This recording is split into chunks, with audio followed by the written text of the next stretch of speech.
Russian President Vladimir Putin has accused the West of risking a global conflict, saying no one would be allowed to threaten the world's biggest nuclear power.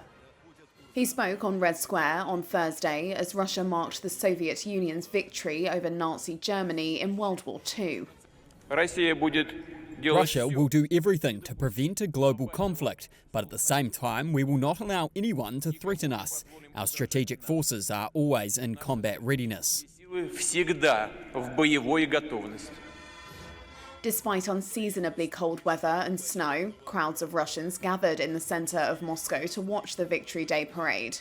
It's an annual display of Russia's military might. But this year, the parade was pared down, indicating strains born from more than 2 years of war in Ukraine. Russia showed off just one T-34 tank, though also displayed a Yars intercontinental strategic missile. Fighter jets also flew past streaming the Russian tricolour, and soldiers who took part in the conflict in Ukraine marched around the square. No Western leaders attended the parade. Putin accused, quote, arrogant Western elites of forgetting the decisive role played by the Soviet Union in defeating Nazi Germany and of stoking conflicts across the world. His comments came as Russian troops advanced against Ukraine's Western-backed forces. Putin cast the war as part of a struggle with the West.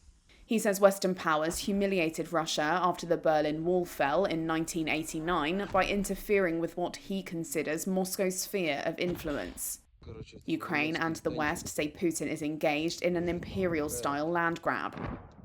They have vowed to defeat Russia, which currently controls about 18% of Ukraine, including Crimea. Russia says the land, once part of the Russian Empire, is now again part of Russia. Russian officials warn that the Ukraine war is entering the most dangerous phase to date, and Putin has repeatedly warned of the risk of the war broadening out to involve the world's biggest nuclear powers. The Soviet Union lost 27 million people in World War II, including many millions in Ukraine. But it eventually pushed Nazi forces back to Berlin, where Hitler committed suicide and the red Soviet victory banner was raised over the Reichstag in 1945.